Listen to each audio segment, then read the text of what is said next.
ఆ నియోజకవర్గంలో టీడీపీ బలపడ్డానికి అక్కడ ఇన్ఛార్జి కొత్త ఫార్ములా కనిపెట్టాడట. ఇంతకీ ఏదా ఫార్ములా? ఏమిటా కథ?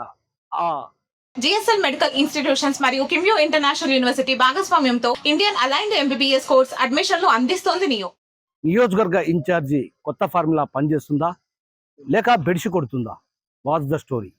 బద్వేల్ నియోజకవర్గం ఒకప్పుడు బీజీవేముల వీరారెడ్డికి కంచుకోటగా ఉన్నటువంటి ఆ నియోజకవర్గం ఒక రకంగా బీజీవేముల కుటుంబం జిల్లా రాజకీయాలనే కాదు బద్వేల్లో వరుసగా శాసిస్తూ వచ్చింది. ఆ క్రమంలో ఒక్కసారిగా వైఎస్ రాజశేఖర్ రెడ్డి చరిష్మాతో అక్కడటువంటి ఆ ప్రాంత వాసులను ఏదైతే అట్లూరు కావచ్చు, ఊరుమామిళ్ళ, కలసపాడు ఆ మండలాల్లో ఉన్నటువంటి నేతలతో సంప్రదింపులు జరిపి అప్పటి వరకు టీడీపీ కంచుకోటగా ఉన్నటువంటి బద్వేల్ నియోజకవర్గాన్ని కాంగ్రెస్ ఆ తర్వాత వైసీపీకి కంచుకోటగా మారింది. ఈ క్రమంలో ఇప్పటికీ 6 పర్యాయాల ఎన్నికలు జరిగినా కూడా అక్కడ వరుసగా ఓటమి పాలవడాన్ని అందుకు కారణం రితీష్ రెడ్డి అంటూ అధిష్టానం నియోజకవర్గ ఇన్ఛార్జిని మార్పు చేసింది.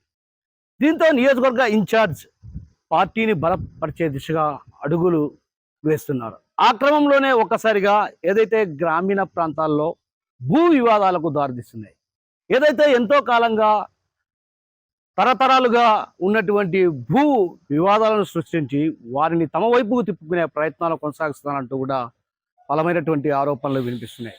ప్రధానంగా అట్లూరు నియోజకవర్గంలో వైసీపీకి కంచుకోట అని చెప్పాలి. ఎందుకంటే అట్లూరు నియోజకవర్గంలో మునగ ప్రాంతం, ఆ ప్రాంతంలో అప్పట్లో YS Rajasekhara Reddy R and R package తర్వాత ముంపు పరిహారంలో కూడా పెద్ద ఎత్తున వారందరికీ పరిహారాన్ని అందించి వారిని ఆదుకున్నటువంటి పరిస్థితి. ఆ క్రమంలోనే ఒక్కసారిగా వైఎస్ రాజశేఖర రెడ్డి వెన్నంటూ ఉంటూ వస్తున్నటువంటి క్రమంలో అక్కడ బలంగా పాగా వేయాలని బద్వేల్ నియోజకవర్గ incharge DCCB chairman Suryanarayana Reddy ఎత్తులకు పై ఎత్తులు వేశారు.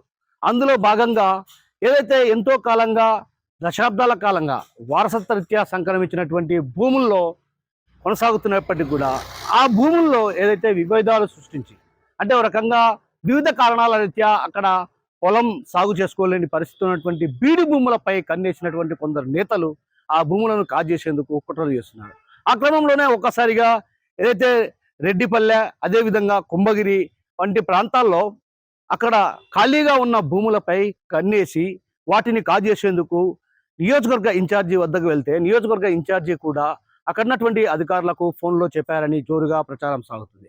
దీంతో ఒక్కసారిగా పచ్చగా ఉన్నటువంటి గ్రామీణ ప్రాంతాల్లో పగలకు తగిలిపోతున్నటువంటి పరిస్థితి ప్రధానంగా కనిపిస్తుంది.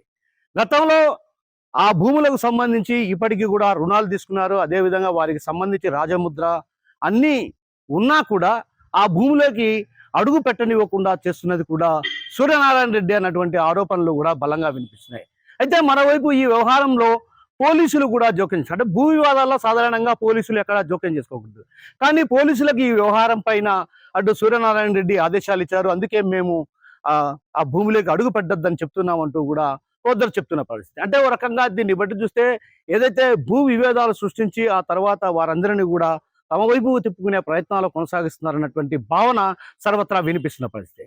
అయితే ఈ క్రమంలో ఒక్కసారిగా ఏదైతే గతంలో మనం చూస్తే వైఎస్ రాజశేఖర రెడ్డి ఏదైతే తాను వారిని హక్కున చేర్చుకునే ప్రయత్నాలు చేశారు, కానీ ఇలా ఎక్కడ వేధింపులకు గురి చేసినటువంటి సందర్భాలు లేవు. కానీ సూర్యనారాయణ రెడ్డి ఇన్ఛార్జిగా వచ్చాక ఈ యొక్క వేధింపులు, అదేవిధంగా భూ వివాదాలు సృష్టించి వారిని ఆకట్టుకుని ఆ తర్వాత పార్టీలు చేర్చుకునేటువంటి ప్రయత్నాలు కొనసాగిస్తున్నారు. గతంలో బీజేపీలో వీరారెడ్డి కావచ్చు, అదేవిధంగా వైఎస్ రాజశేఖర రెడ్డి కావచ్చు, ఇద్దరు కూడా ఎక్కడా కూడా వేధింపులకు పాల్పడినట్టు సందర్భాలు లేవు. అయితే ఇక్కడ ప్రధానంగా సూర్యనారాయణ రెడ్డి వేధింపులకు గురి చేసి ఆ తర్వాత పార్టీలోకి చేర్చుకునే ప్రయత్నాలు కొనసాగిస్తున్నటువంటి ఆరోపణలు కూడా బలంగా వినిపిస్తున్నాయి. ప్రధానంగా అట్లూరు మండలంలో రెడ్డిపల్లె, కుంభగిరి వంటి ప్రాంతాల్లో పెద్ద ఎత్తున వివాదాలు సృష్టించి ఆ తర్వాత వైసీపీకి సంబంధించినటువంటి నేతలను తమ వైపుకు తిప్పుకునే ప్రయత్నాలు ఇంతకీ ఫలిస్తాయా, లేకుంటే ఆయన కొత్త ఫార్ములా వికటిస్తుందా, పార్టీకి మరింత డ్యామేజ్ తెస్తుందా? వేచి చూడాల్సిందే. కెమెరా పర్సన్ రాముతో కిషోర్ RTV కడప నుంచి.